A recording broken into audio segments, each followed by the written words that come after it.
mnamo mwezi Julai 2017 ambapo kampuni ya Sterling Construction Limited ndiyo wanasimamia waliojenga kituo hichi wakishirikiana na mwelekezi ambaye ni Millennium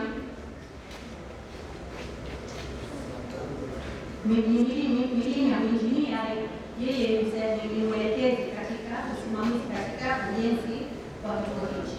Mheshimiwa, kama ulivyoona kwamba kituo chetu hichi kina maeneo ya kuwekea samaki, kaa, majogoo kama ulivyojionea katika darasa, lakini vile vile Mheshimiwa, kuna maabara ya kujitolea, lakini vile vile kuna eneo la chumba cha kuendeshea mafunzo kimo humu ndani.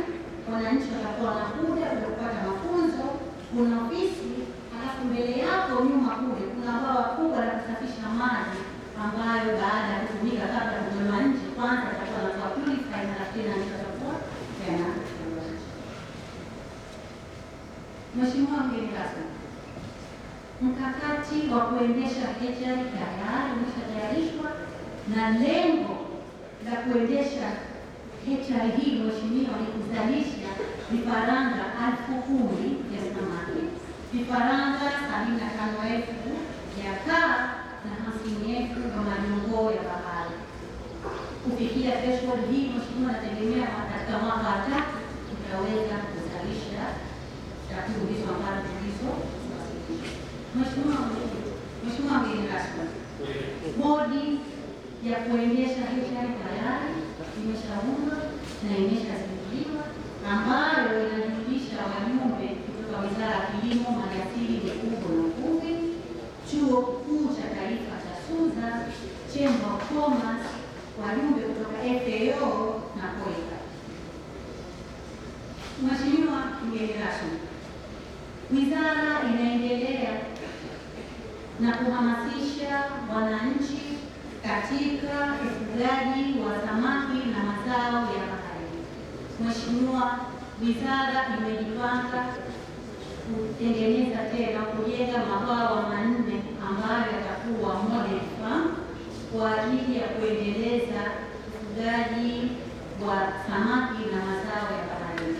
Katika bajeti ya mwaka 2018 na 2019, Mheshimiwa, wizara imetenga fedha kwa ajili ya ujenzi wa mabwawa haya ili kuhamasisha vijana wetu waweze kujiajiri na kupata ajira katika maeneo haya. Mheshimiwa, kama unavyofahamu Mheshimiwa kwamba population inaongezeka na mahitaji ya samaki inaongezeka, vijana tunao kwa wingi.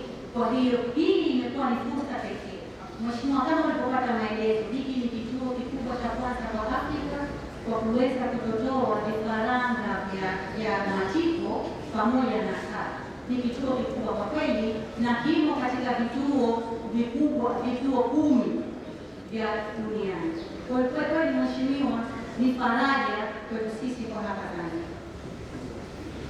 Mheshimiwa mgeni rasmi, katika wizara itaendelea na juhudi za kuendeleza wafugaji wetu kwa lengo la kuongeza uzalishaji, kuongeza pato la taifa, kuongeza na pato la wananchi, lakini vile vile kuongeza ubora wa mazao yanayozaliwa ili wapate soko zuri lenye maslahi na tija kwa wananchi wetu pamoja na taifa letu kwa ujumla.